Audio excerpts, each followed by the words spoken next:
Giant otters आज की पहली मछली पकड़ने के लिए निकल रहे हैं, लेकिन इन्हें शिकार अब पहले से कम मिल रहा है। पिछले 2 महीने से यह झील इनका घर है और सूखे के मौसम के खींचते जाने की वजह से अब यह तेजी से गायब हो रही है। खुराक की खोज और तेज होती जा रही है।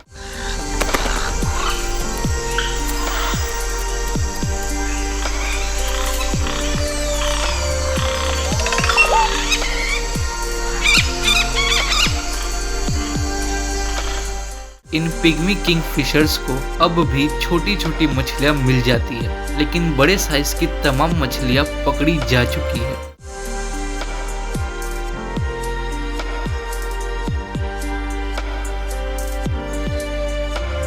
भूखी ऑटर्स फैमिली को और ज्यादा खुराक खोजते रहना होगा, लेकिन इन्हें साथ साथ भी रहना होगा। जैगुआर्स, फ्यूम्स और एनाकोंडा आसपास मंडराते रहते हैं और बच्चों के लिए खतरा ज्यादा रहता है। पानी में लौटने के बावजूद यह सुरक्षित नहीं है। नई झील इस भूखी फैमिली के लिए ताजा खुराक मुहैया कराती है। इस केमन ने खुद को बखूबी छुपा रखा है। उनका ध्यान उनके यहाँ पहुँचने पर है। वो घात लगाने की तैयारी करता है।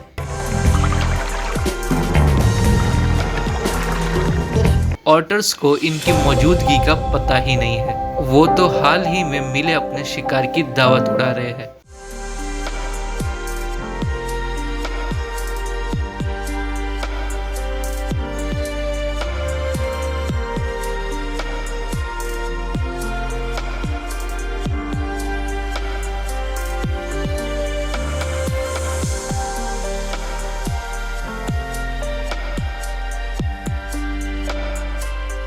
केमन्स ऐसे हर जीव को शिकार बना लेते हैं जिसे वह पकड़ पाए, जिंदा या फिर मुर्दा। लेकिन ऑटर्स के अलावा उनकी पसंदीदा खुराक होती है मछलियाँ, पक्षी और कीड़े मकोड़े या फिर मकड़ियाँ।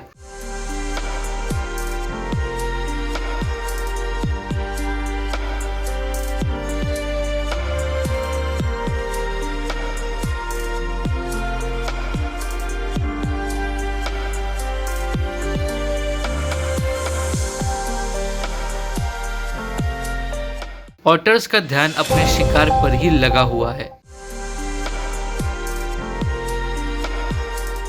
इनकी तेज आवाजें इनकी तरफ बढ़ती केमन की आवाज को दबा देती है।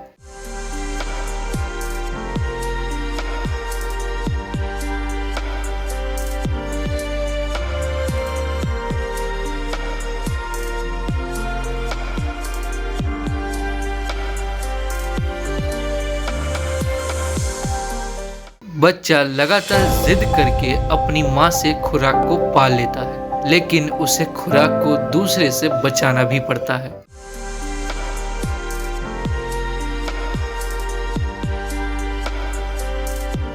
अपने भाई बहनों को भगाने की कोशिश में यह बच्चा खतरे का अंदाजा नहीं लगा पाता।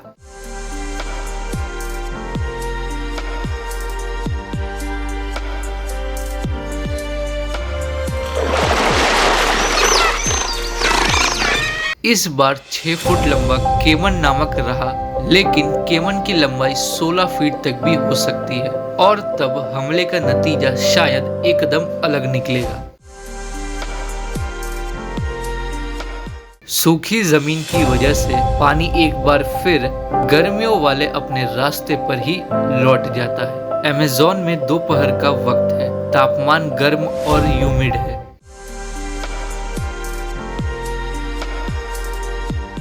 इस गर्मी की वजह से जीव हाफ रहे हैं और छाया भी।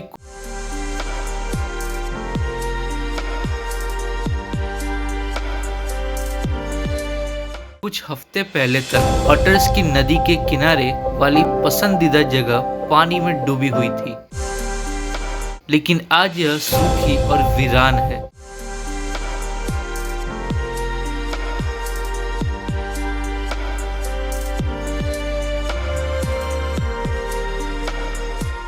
प्लैटिंग्स और मच्छर इनकी तफलीक को बढ़ा देते हैं।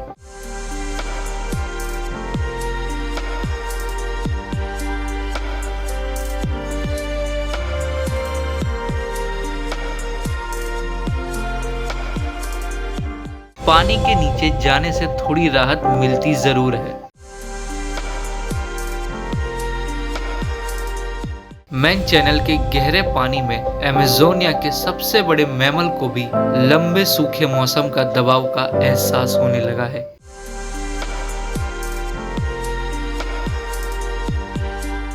मैटी का वजन 4500 किलोग्राम से ज्यादा हो सकता है।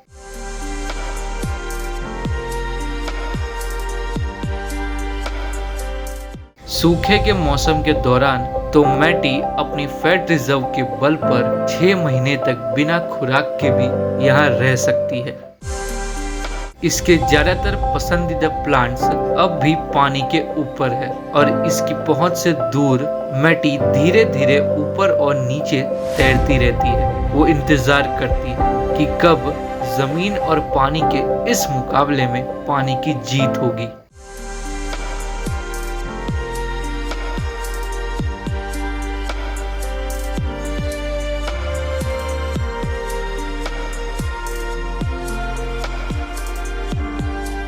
वह पानी के आखिरी गहरे चैनल्स में मोटे डॉल्फिन्स के साथ फंस गई है, जो टकू की बड़े साइज की वजन की है। इनकी फिंग रिवर डॉल्फिन की लंबाई इस पिंक रिवर डॉल्फिन की लंबाई 2.5 मीटर तक और वजन करीब 150 किलोग्राम तक हो सकता है। डॉल्फिन मछलियां खाती है। खुराक की भरमार वाले वक्त में इन्होंने बच्चों को जन्म दिया था, लेकिन अब मछलियां कम और डॉल्फिन को खुराक की कमी खल रही है।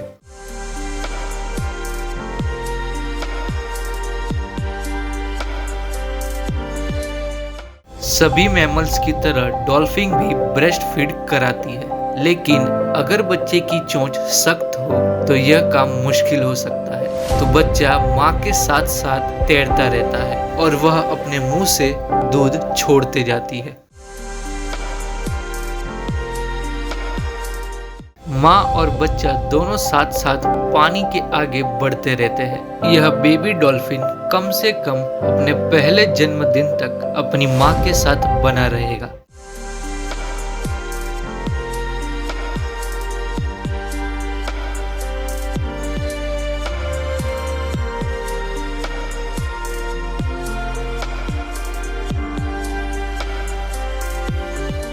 माठ माठ बेशक डॉल्फिन की तरह अट्रैक्टिव ना हो, लेकिन अमेज़न के पानी में यह कछुआ खुद को छुपाने में माहिर है। इनकी गर्दन के आसपास मौजूद फ्रिजेंग्स और इनकी शेल पर उनकी एल्जी इन्हें नदी के तले पर छिपने में मदद करेंगे। लेकिन कोई कितनी भी अच्छी तरह से कैमोफ्लेज क्यों ना हो, अगर एम्बुश करने के लिए कोई शिकारी ही ना हो तो अपनी जगह बदल लेना ही बेहतर होता है। लिहाजा माटा माटा आगे बढ़ जाता है।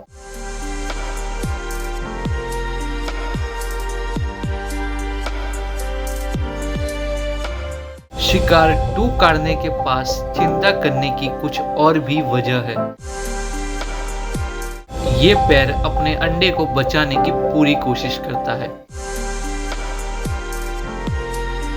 इसके नेस्ट में करीब 5000 अंडे हैं, लेकिन इनमें से सिर्फ एक पैर ही एडल्ट बन पाएंगे।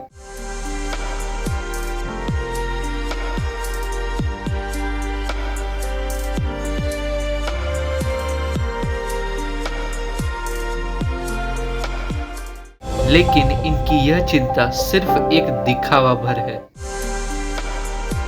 इन्हें तो इनके माँ बाप ही खा जाएंगे। टकारने तो कैनिबल्स होती है, यानी अपनी ही स्पीसीज के जीवों को खा जाने वाली।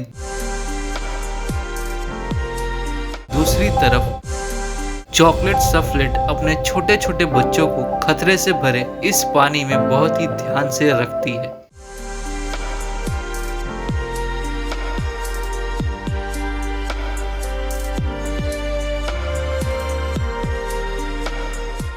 मैटी एक बहुत ही वंडर पेरेंट्स होती है। फीमेल्स अपने लंबे फंस के दौरान ही अपने बच्चों को हर फ्लिट से नीचे मौजूद टीट्स से दूध पिलाती रहती है।